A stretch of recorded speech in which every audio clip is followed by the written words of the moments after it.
Comedy is a serious business அப்படின்னு சொல்லுவாங்க. அந்த சீரியஸான பிசினஸ் என்டர்டெயின்மெண்ட் ஜோன், அதுல ஒரு என்டர்டெய்னரா வெற்றி கொடி நாட்டிக் கொண்டிருக்கும், தொடர்ச்சியா அந்த வெற்றியை பார்த்து கொண்டிருக்கும் நடிகர் சிவகார்த்திகேயன் அவர்களை பேச அழைக்கிறோம். தேங்க்யூ ரம்யா. மேடையில் இருக்க பெரியவங்க எல்லாருக்கும் அண்ட் வந்திருக்கிற பத்திரிகை, தொலைக்காட்சி, இணையதள நண்பர்கள், ஸ்டில் ஃபோட்டோகிராஃபர்ஸ், கேமராமேன் எல்லாருக்கும் என்னுடைய வணக்கம். நிச்சயமா நான் வந்ததுக்கு 2-3 காரணங்கள் இருக்கு. அதுல முதல் காரணம் நிச்சயமா தம்பிராமி அண்ணன் தான். ஆக்சுவலாக அவர் சித்தப்பான்னு கூப்பிடுவேன். நான் அண்ணன் கூப்பிட முடியாது அவர் வயசுக்கு. சித்தப்பா சித்தி அப்படிதான் கூப்பிட்டுட்டு இருந்தேன் அவங்கள மலேசியாவில் பார்க்கும்போது. 2-3 படம் கேடிபில்லா, கில்லாடுறங்கா, எதிர்நீச்சல், காக்கி சட்டை இதெல்லாம் நடிக்கிறது வந்து மிஸ் ஆயிடுச்சு. பட் அது வேலைக்காரனில் நடந்துடுச்சு. ஆக்சுவலாக அவரோட நடிக்கிற வாய்ப்பு ஒரு விடாமுயற்சி அப்படின்றதுக்கு ஒரு பெர்ஃபெக்ட் எக்ஸாம்பிள் வந்து தம்பிராமி ஆனந்த் தான் டெஃபினட்டா. ஏன்னா ஒரு மனிதன் வந்து 30 வயசு வரைக்கும், அது வரைக்கும் நம்ம வந்து வாழ்க்கையில் எப்படியாவது போராடி ஜெயிக்கணும், இல்லை 40 வரைக்கும் போராடி ஜெயிக்கணும்னு நினைக்கிறது வந்து இயற்கை தான். அந்த வயசுக்கு மேலேயும் தன்னால் சாதிக்க முடியும், நம்பி தன்னை மட்டுமே நம்பி உழைக்கிறதுன்றது பெரிய விஷயம். இந்த வயசுல தேசிய விருது வரைக்கும் பெரிய சாதனை படைச்சிருக்குன்றது ரொம்ப பெரிய விஷயம். பட் வயசை என்னைக்குமே காமிச்சிட்டது கிடையாது, அந்த அளவுக்கு எனர்ஜி. நாங்கள் வேலைக்காரன் படத்தில் வந்து அவ்வளோ ஆர்டிஸ்ட் நடிக்கிறோம். ஆக்சுவலாக தம்பிராமி அண்ணன், நான் ஃபஹத் ஃபாசில், தம்பிராமி அண்ணன், முனிஷ்காந்த், காளி வெங்கட், ஒய்ஜி மகேந்திரன் சார், அப்புறம் அருள்தாஸ்ண்ணே, இன்னொரு இப்படி இவ்வளோ பேர் நடிக்கிறோம். எங்களுக்கு மலேசியாவில் வந்து ஒரு ஃபேக்ட்ரியில் ஷூட் பண்ணதுனால எங்களுக்கு நாங்கள் கேரவேன் எதுவும் எடுத்துக்கல, எல்லாரும் ஒரு ரூமில் தான் நாங்கள் எல்லாருமே இருப்போம். அப்போ அத்தனை பேரும் தம்பிராமி அண்ணன் பேச்சை தான் கேட்டுகிட்டே இருப்போம் நாங்கள். அவர் அவ்வளோ எங்களை வந்து என்டர்டெயின் பண்ணிட்டே இருந்தார் அவரு. நான் ஷூட்டிங் முடிஞ்சதுக்கு அப்புறம் யோசிப்பேன், அதுக்கப்புறம் தான் அந்த டயர்டா இருக்க ஃபீல் யோசிக்கும். அப்பதான் நான் யோசிப்பேன் எப்படி ஒரு மனுஷனுக்குள்ள இவ்வளோ எனர்ஜி இருக்கு அப்படின்னு சொல்லி யோசிச்சப்பறம் தான் தெரிஞ்சது அவர் சொன்ன மாதிரி அவர் வாழ்க்கையும் அவர் கிடைச்சிருக்க இந்த சந்தர்ப்பத்தையும் மற்றவங்களையும் அவர் அவ்வளோ நேசிக்கிறார். அவர் அவ்வளோ நேசிக்கிறதுனால தான் நாம் எல்லாருமே அவரை அவ்வளோ நேசிக்கிறோம்னு நினைக்கிறேன். அவருடைய அன்புக்காக தான் நான் இங்கே வந்தது, அதுதான் முதல் காரணம். ரொம்ப ரொம்ப நன்றிண்ணே உங்களுடைய அன்புக்கும். தேங்க்ஸ்ண்ணே. அண்ட் அதுக்கப்புறம் பிரதர் உமாபதி தம்பி அப்படின்னு சொல்லலாம் தைரியமா. நான் ஒரு அண்ணன் உரிமையாக கூப்பிட்டுட்டாரு. ஸ்க்ரீனில் பார்த்து தான் அவ்வளோ சூப்பரான டான்ஸ். தம்பிராம நான் சொல்லிட்டே இருந்தார், தம்பி நல்ல சுய ஒழுக்கம் கொண்ட ஒரு பையன், என் பையன் அப்படின்னு சொல்லி அவ்வளோ பெருமையாக சொல்லிட்டு இருந்தார். அது ஃபஸ்ட்டு முக்கியம்னு நினைக்கிறேன். இங்கே இந்த இண்டஸ்ட்ரியில் இருக்கும் பொழுது நம்ம வெற்றிக்கு தாண்டி டான்ஸ் வந்து எக்ஸ்ட்ராடினரியாக இருக்குது.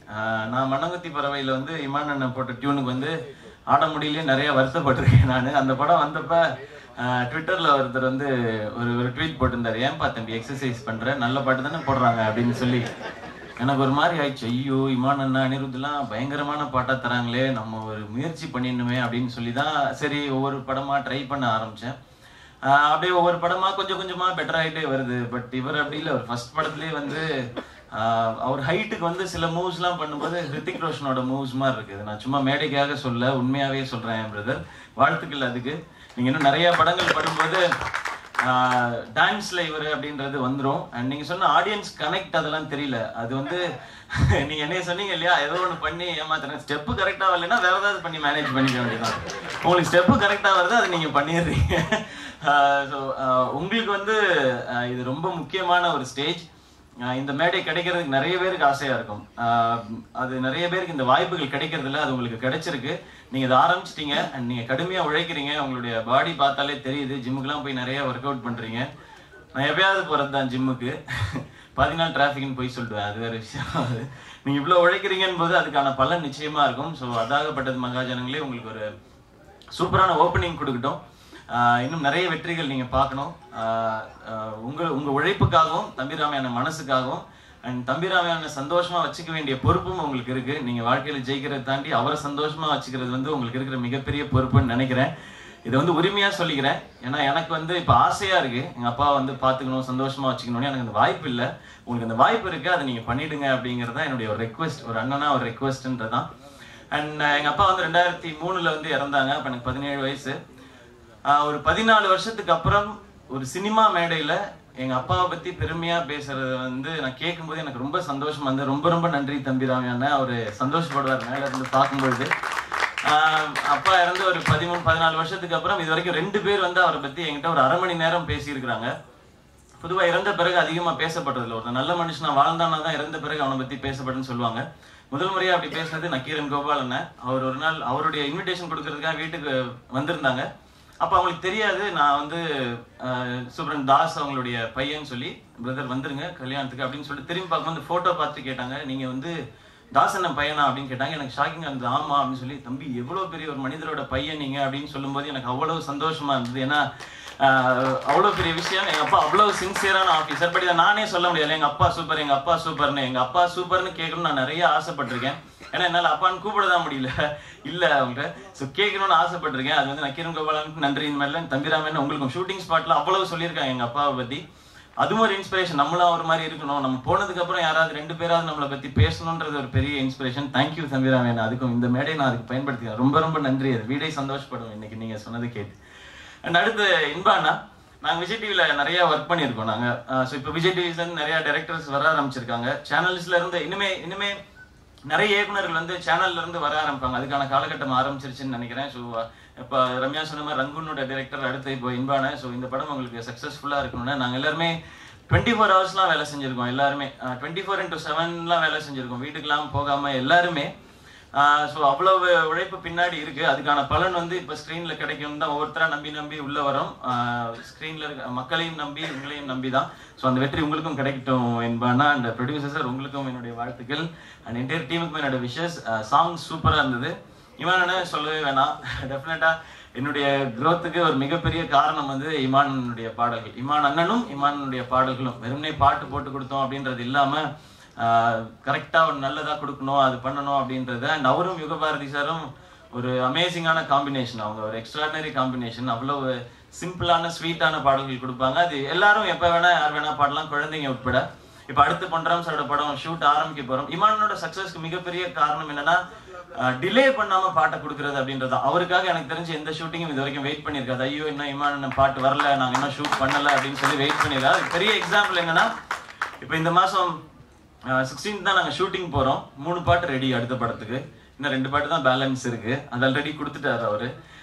அவ்வளவு சின்சியராகவும் அழகாகவும் ஏதோ ஒண்ணு போட்டு கொடுத்தோம் இல்லாம நல்ல பாடலா கொடுக்கணுன்ற அந்த சிரத்தை தான் நினைக்கிறேன். அவர் சொன்ன மாதிரி என்ன மாதிரி நிறைய பேருக்கு வந்து அது பெரிய விசிட்டிங் கார்டாகவும் அட்ரஸ் ஆகவும் ஒரு பெரிய ஒரு ஹெட்டிங்காகவும் மாறி இருக்கு. ஸோ இமானனுக்கு வாழ்த்துக்கள் அண்ட் நன்றிகள்னா இது எந்த மேடையா இருந்தாலும் நான் சொல்லிதான் ஆகணும் அது.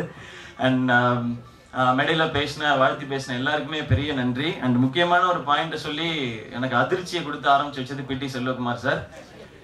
என்ன சொன்னீங்கன்றதை நான் சொல்ல மாட்டேன். நான் என் வேலை டெஃபினட்டா சொல்லவே மாட்டேன். அது உங்களுக்கே தெரியும். அதெல்லாம் வேணாம் சார். அண்ட் பேரரசு சார் சொன்னாரு, நான் வந்து சினிமால இருக்க ஆட்களை புரிஞ்சுக்கிட்டேன். அதெல்லாம் கிடையாது, வாழ்க்கையை புரிஞ்சுக்கிட்டேன். நாம யாருன்னு தெரியும், நம்ம எங்க இருந்து வந்திருக்கோன்றது தெரியும். அதெல்லாம் புரிஞ்சிச்சுன்னா இந்த மாதிரி விஷயங்கள்லாம் காதுக்கு எடுத்துக்க மாட்டோம் நம்ம.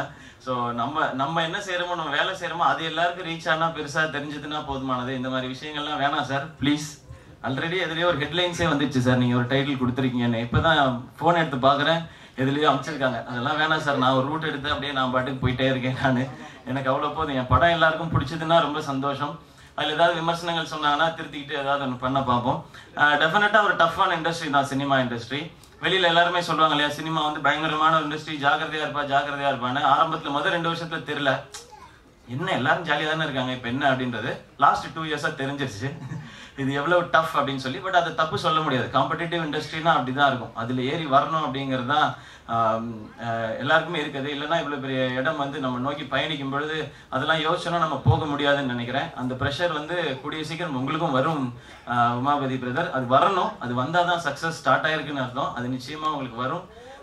அதையும் நீங்க கடந்து வருவீங்க. ஏன் அப்படின்னா உங்களுக்கு அப்பா மட்டும் இல்லாம குருவாவே ஒருத்தர் வீட்டுல இருக்காரு. அவர் நிறைய விஷயங்கள் உங்களுக்கு சொல்லி தருவார். நிறைய வழிகளை பார்த்தவர், நிறைய வேதனைகளை பார்த்தவர். அவரால் நிறைய விஷயங்கள் உங்களுக்கு சொல்லி தர முடியும். அதை நீங்க ஜஸ்ட் ஃபாலோ பண்ணீங்கன்னா போதும், உங்களுடைய லைஃப் அழகா இருக்கும். அண்ட் எடிட்டர், கேமராமேன் சார் எல்லாருக்குமே என்னுடைய விஷஸ். பிகே வர்மா சார், உங்களுடைய விஷுவல்ஸ் சூப்பரா இருந்தது. அண்ட் யஷ்வி சேகர் சார், அவருக்கு நான் ஸ்பெஷல் தேங்க்ஸ் சொல்லிடுறேன். என்னை முதல்ல இந்த மீடியாவில் அங்கீகாரம் செஞ்சது வந்து யஷ்வி சேகர் சார் தான். நான் கலக்கப்பகுதி யார் பண்ணும்போது ஜட்ஜா இருந்தாங்க.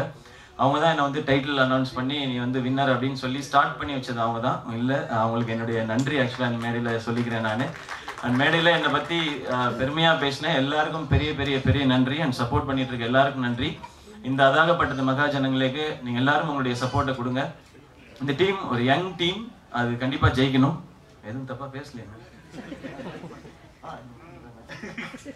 ரவிக்குமார் சார் ஞாபகப்படுத்துறா, அது எப்படி பேசாம. ரவிக்குமார் சார் பாசிட்டிவான ஒரு நான் அவங்க ஃபேமிலியில் இருக்கவங்கள நான் ஏற்கனவே ஃபங்க்ஷனில் சொன்ன மாதிரி சிஸ்டர்ஸ்ன்னு தான் சொல்லுவேன். அவங்க அவ்வளோ ஆசையாக அண்ணான்னு சொல்லுவாங்க. எப்பவுமே விசாரிச்சுவாங்க, என்ன படம் பண்ணுறீங்க, எப்படி பண்ணிட்டு இருக்கீங்க, அது கரெக்டாக பண்ணுங்க, இது வந்து பெரிய எக்ஸ்பெக்டேஷன் இருக்கு அப்படின்னு சொல்லி அதெல்லாம் ஒரு குட்டி குட்டி அலாம் தான். அது கரெக்டாக இருக்கணும்னு சொல்லி. அண்ட் நிச்சயமா நான் சார்ட்ட கேட்பேன், முத்துலாம் எத்தனை நாள் சார் பண்ணீங்கன்னா 40 நாளில் பண்ணேன், 45 நாளில் தான் பண்ணேன். சார் அவ்வளோ பெரிய படத்தை எப்படி சார் 45 நாளில் பண்ணீங்கன்னா, அவ்வளோ பண்ணால் போதும், கரெக்டாக பண்ணால் அவ்வளோ பண்ணால் போதும் அப்படின்னு சொல்லிட்டு இருப்பாங்க. அந்த அனுபவம்லாம் கேட்கறதுக்கே சந்தோஷமா இருந்தது. எனக்கு இப்போ ஆசையாக இருக்குது 45 நாள்லலாம் ஒரு படம் முடிக்கணும்னு. மினிமம் 100 நாள் ஆகிடுது அது. ஏன்னா இப்போ படங்கள் வந்து 25 நாள் ஓடினா சில்வர் ஜூப்ளின்றதுனால நாங்கள் ஷூட்டிங்கை 100 நாள் ஆகிட்டோம். ஷூட்டிங் 100 days அப்படின்னு நாங்கள் வந்து செலிப்ரேட் பண்ணிக்கிறோம். பட் உங்ககிட்ட தெரியல நீங்கள் அது இருக்குது சார். டெஃபினட்டாக இனி வர காலகட்டங்களில் எல்லாருமே பட்ஜெட் கண்ட்ரோல் பண்ணணும்னா அதுக்கு தனியாக உங்ககிட்ட கிளாஸ் எடுக்கணும்னு நினைக்கிறேன் சார். நீங்கள் அந்த கிளாஸையும் எடுக்கணும் சார். நிறைய பேருக்கு அது டெஃபினட்டாக தேவைப்படுது சார். இன்னைக்கு இருக்கிற காலகட்டத்தில் பட்ஜெட் எல்லாருக்குமே அது கண்ட்ரோலில் எடுக்கணும் அப்படின்றது தான் எல்லாருமே ஆசைப்படுறது தான். பட் பெருசாக பண்ணணுன்ற ஐடியா வரும்பொழுது அதை பண்ண வேண்டியிருக்கு. And K. சிவகுமார் சாராக இருக்கட்டும், பிரபுசாலமன் சாராக இருக்கட்டும், எனக்கு ஒவ்வொரு முறையும் அவங்களெல்லாம் பார்க்கும்பொழுது வந்து நான் மைனா ஆடியோ லான்ச் வந்து கடைசியில் ஒரு ரோலை நின்று நான் பார்த்துட்டு இருந்தேன். எனக்கு வந்து சேனல்லேருந்து பாஸ் கொடுத்தாங்க, ஒரு 2 இதுக்கு நீ போயிட்டு வாப்பா அப்படின்னு சொல்லி நான் பார்த்துட்டு இருந்தேன். இன்னைக்கு அவங்களோட மேடையில் இருக்கேன்ற சந்தோஷம் எனக்கு இப்படி நிறைய சந்தோஷங்கள் இருக்கு. யாரெல்லாம் நான் ஸ்க்ரீனில் பார்த்து சந்தோஷப்பட்டனோ அவங்களெல்லாம் ஸ்க்ரீன் ஸ்பேஸ் ஷேர் பண்ணுறதோ இல்லை மேடையை ஷேர் பண்ணுறதுக்கான வாய்ப்புகள் எனக்கு கிடைச்சிக்கிட்டே இருக்கு. அந்த ஒவ்வொரு நாளையும் சந்தோஷமான நாளாக தான் கடந்துக்கிட்டே இருக்கேன். அண்ட் ஜாகவர் தங்கம் சார் உங்களுக்கும் சரி, மனோபாலா சார் சரி, சுரேஷ் சார் உங்களுக்கு, பெரர் சார் உங்களுக்கு, அண்ட் செந்தில் அண்ணன், விவேகம் சார் உங்களுக்கு, உங்களுடைய நல்ல வார்த்தைகளுக்கு நன்றி. பாராட்டு கேட்கறதுன்றது எல்லாருக்கும் சந்தோஷமான விஷயம்தான். பட் எனக்கு அந்த சந்தோஷப்படுற ஒவ்வொரு செகண்டுமே வந்து அதெல்லாம் ப்ரெஷராக மாறுது. தக்க வச்சுக்கணும், இன்னும் 10 ஓடுறான்றது. பட் அந்த ப்ரெஷரை உணர்த்துறதுக்கு ரொம்ப ரொம்ப நன்றி. And thank you once again entire டீமுக்கும் திரும்பவும் விஷஸ். அதாகப்பட்டது மகாஜனங்களே, இந்த படம் ஒரு பெரிய வெற்றி அடைகிறது. எப்படி சொன்னாலும் டைட்டில் மாதிரியும் இருக்கு, பேசுற மாதிரியும் இருக்கு. Thank you Ramya. And once again thank you Ramya. உங்களுடைய வார்த்தைகளுக்கெல்லாம் நன்றி. சொல்லலைன்னா கோச்சிக்குவீங்க.